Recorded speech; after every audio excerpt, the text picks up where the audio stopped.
Hello বন্ধুরা, শিখা spicy কুকিংয়ে তোমাদের সকল বন্ধুদেরকে স্বাগত জানাই। বন্ধুরা, আজকে আমি নিয়ে চলে আসলাম কাতলা মাছের একটি রেসিপি। সেই রেসিপিটি হবে একটা মশলা দিয়ে, আর এই মশলা দিয়ে রেসিপিটি বানালে এই শীতের দিনে খেতে বেশ ভালো লাগে। তো চলো দেখতে থাকো আমি এই রেসিপিটি কি করে বানাই। তো রেসিপি বানানোর জন্য দেখো, এখানে আমি মাছগুলো নিয়েছি। মাছ ধুয়ে পরিষ্কার করে হলুদ লবণও মেখে নিয়েছি।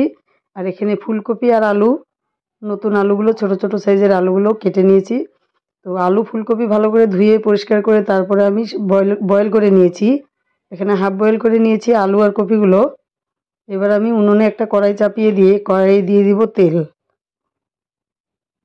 তো এই রেসিপিটি আমি সর্ষের তেল দিয়ে রান্না করব। সর্ষের তেল দিয়ে রান্না করার ফলে এই রেসিপিটি খেতে ভীষণ টেস্টি হয়। তেলটা গরম হতে থাকুক, আর এদিকে আমি একটা মশলা তৈরি করে নিচ্ছি। দেখো বন্ধুরা, মশলাতে নিয়েছি জিরা আর কিছুটা সামান্য পরিমাণ রাঁধুনি, আর নিয়েছি তেজপাতা, কাঁচা লঙ্কা। কাঁচা পাকা লঙ্কাটা দুটোই আছে। এবারে একসঙ্গে সবগুলো মশলা দিয়ে একটু সামান্য পরিমাণ জল দিব, দিয়ে সুন্দর করে একটা পেস্ট তৈরি করে নেব। এবার জলটা দিয়ে দেবো। দেখো, জলটা এতটা পরিমাণ দিয়ে দিচ্ছি। যার যেরকম মশলা করতে জল লাগে সেরকমই দেবে। তো মশলাটা আমি করে নেবো, আর এদিকে আমি মাছগুলো ছেড়ে দেবো। তেলটা গরম হয়ে গেছে, এবার মাছগুলো একে একে দিয়ে দেবো। আমি তো কাতলা মাছ দিয়ে করছি, তোমরা চাইলে এটা রুই মাছ দিয়েও বানিয়ে নিতে পারো, খুবই টেস্টি হয়।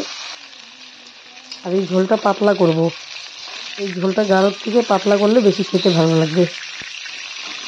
মাছগুলো ভালো করে দিয়ে উল্টে পাল্টে দিয়ে ভেজে নেব। তো দেখো বন্ধুরা, মাছগুলো সুন্দর করে ভেজে নিয়ে আমি একটা পাত্রে নামিয়ে নিয়েছি। এবার মাছ ভাজা তেলেই দিয়ে দিব জিরা ফোড়ন।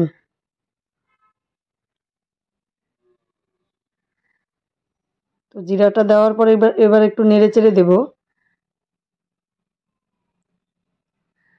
খুবই শর্টকাটভাবে আমি রান্নাটা করব।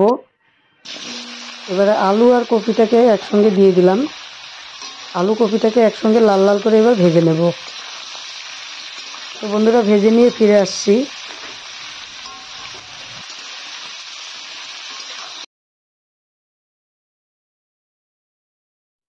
দেখো বন্ধুরা, লাল লাল করে ভেজে নেওয়া হয়ে গেছে। এবার কিন্তু আমি কপি আলু ভাজার পরে মশলাটা দিয়ে দেব। তো যেই মশলাটা আমি করেছি, দেখো এই মশলাটা আমি এখন দিয়ে দেব। তো বন্ধুরা, মশলার পেস্টটা দিয়ে দিলাম। এবার এই একই সঙ্গে আমি পরিমাণ মতো হলুদ আর লবণটাও দিয়ে দেব। এখন আলু কপিটাকে মশলার সঙ্গে ভালো করে কষিয়ে নেব।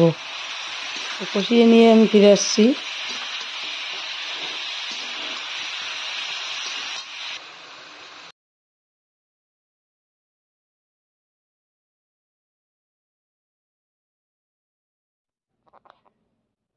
মশলাটাকে আলু কপির সঙ্গে ভালো করে কষিয়ে নিলাম। দেখো, এখন আর জল নেই। তো এবার কিন্তু আমি এখানে গরম জলটা ব্যবহার করব। তো জল দিয়ে দেব। যেহেতু জলটা আমি আগে থেকে ফুটিয়ে রেখেছিলাম, সেই জলটা এখন দিয়ে দিব।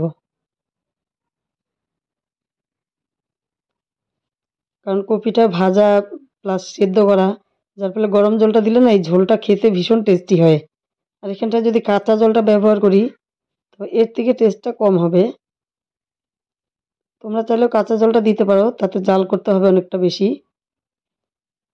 এখন আমার ঝোলটাও জাল করা আছে, মানে জলটা আগে থেকে ফুটানো আছে। এই ঝোলটা খেতে খুবই টেস্টি হয়। তো ঝোলটা দেওয়ার পর আমি 2 মিনিটের মতো জাল করে নিয়ে এবার মাছগুলো দিয়ে দিচ্ছি। সবগুলো মাছ দিয়ে দিলাম। এবার খুন্তি দিয়ে আলতো হাতে একটু নেড়ে দেব।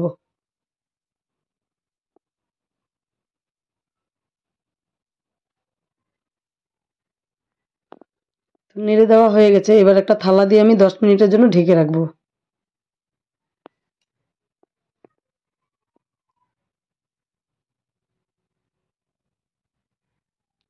10 মিনিট পর ঢাকনাটাকে খুলে নিচ্ছি। ঢাকনাটা খুলে দিয়ে আবারও একটু আলতো হাতে নেড়ে দিচ্ছি। তো দেখো, ঝোলটা এরকম পরিমাণে রেখেছি, আর বেশি শুকাবো না, যেহেতু পাতলা ঝোল করব। আমি এখানে সামান্য পরিমাণ চিনি দিয়ে দিচ্ছি। এখানে আজকে আর ধনে পাতাটা ব্যবহার করব না, যেহেতু রাঁধুনি দিয়েছি। তো রাঁধুনি দিলে ধনে পাতা দেওয়ার কোনো মানেই হয় না। কারণ রাঁধুনির আলাদা একটা সেন্ট হয়। এবার আর 1-2 মিনিটের মতো জাল করে নিয়ে আমি ঝোলটিকে নামিয়ে দেব। তো আলু কপি দিয়ে এই মশলা দিয়ে পাতলা ঝোলের রেসিপিটি দেখে তোমাদের কেমন লাগলো? বন্ধুরা, তোমাদের যদি এই রেসিপিটি দেখে ভালো লেগে থাকে তাহলে অবশ্যই লাইক, শেয়ার, কমেন্ট করবে। আর ভিডিওটি শেষ পর্যন্ত দেখার জন্য আমার সকল বন্ধুদেরকে জানাই অসংখ্য ধন্যবাদ।